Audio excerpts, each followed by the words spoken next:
A master is one who focuses on ever finer detail and refines the actions until achievement. If you really have a value on something and you really know it's important, it's a natural tendency to want a metric to get refinement to see if you're making progress.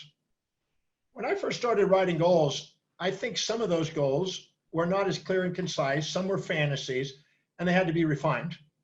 And I realized that if I'm going off and spending energy on fantasies and then self-defeating on that, that's not building my self-worth. That's not accomplishing is what I set out for. So I realized I better do an evaluation. Let me give you an example. I started setting goals and I started writing down the day I set the goal. And then I wrote down the day I wanted to achieve it. And very commonly, if I was a little manic and a little puffed up and proud and a bit cocky, I would set too big a goal in too short a time frame just to humble myself. And at the end of the time frame that I set, it didn't get done. And then if I would sometimes set a goal that was more humble, and I set too small a goal into too long a time frame, and then I got it done before the deadline. And so what I started to do is look back and reflect, and when I'm doing it, and what was my personality, what was my attitude, and I try to get present with those attitudes and look at what was making it closer to the deadline. Because if you set a goal that's actually met on the deadline, there's certainty that builds in your mind. But if you set a goal that's too big, you tend to get humbled and then you self-defeat. I call it depurposing. And then if you set a goal too small, you tend to get built up and that's repurposing. But if you set a goal that is actually on track, you stay purposing. And your purpose is very powerful. That's why I call myself a man on a mission in a sense. So I started doing that first. And I noticed when I was returning, and then I watched it and I got closer and closer on the goals until I was seeing that I was getting them within a reasonable time. And I was governing myself on goals because I noticed that I would sometimes have a big day and I'd get kind of puffed up and I'd exaggerate what I was going to do only to humble me.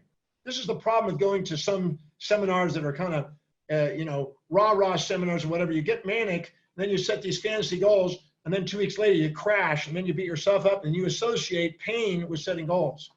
And that defeats you. I want people to be objective. That's objective builds a momentum. So I started doing that, started refining that, and trying to get as close as I can to make sure the goals were getting it. Then I asked myself what worked and what didn't work each day. That's a great question. What worked, what didn't work each day? So I kept a list of things that did work and things that didn't work so I could start building a checklist of things to do and not to do, you might say, to refine the skill. And then I started keeping records. So if I said that I wanted to travel around the world, to every country in the world, I have a list of every country in the world and I'm ticking them off as I go. If I said I want to get as many cities as I can in my life, I tick them off. We're at 2,040 cities just about to hit. 2,040 cities. So I just keep records of all that. If I say I want to do consulting for companies, I keep a record of all the companies. It's nearly 3,000 now when I consider all the clinics that I've been in. And then if I go to people of celebrity or people in royalty or people in any form of specialty, I keep records of those to see if I'm actually setting what I'm actually doing and setting as a goal is happening. If I see no evidence of it, I need to come back to myself and go, is this really true? And then if I find that I'm not getting results on it, I do one of three things. Either refine the goal, delete the goal, or link what I'm doing, the action steps that it takes to get it, a new strategy, to my highest values. And then if I look back again at another quarter, am I seeing evidence that it's happening? Great. If I don't, it's time to refine the goal. It's obviously not important to me, or I'm not taking the time to strategically plan, or I'm not doing the actions. If I'm not doing the actions, it must not be really that important to me. When the why is big enough, the hows take care of themselves. You come up with the strategies and you take action. So what I do is I refine it so I'm not putting energy, thought energy, on something that's not really manifesting.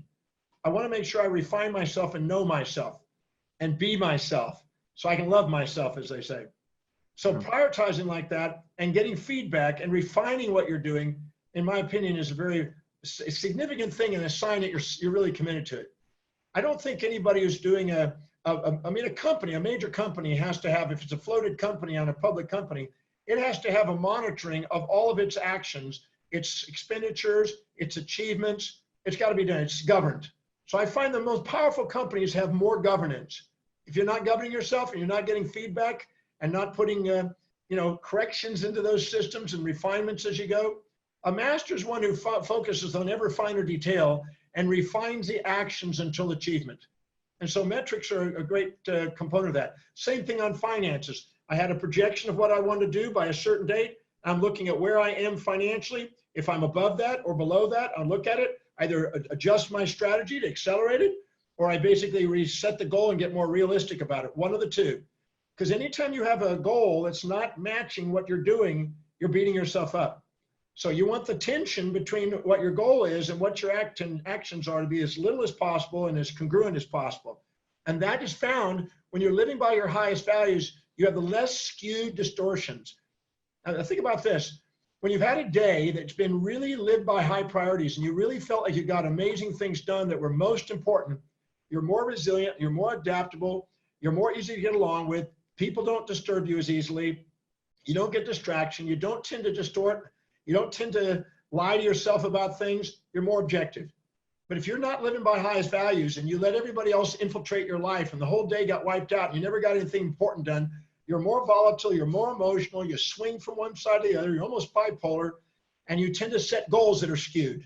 So it's so important to stop, be grateful for what you're doing and get clear about what your goals are and make sure you're really going to high priority things. You're more objective, less emotional, and you're more accurate in your goals, and you're more governed. Thank you for joining me for this presentation today. If you found value out of the presentation, please go below and please share your comments. We certainly appreciate that feedback.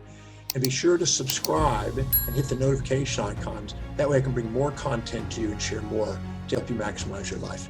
I look forward to our next presentation. Thank you so much for joining.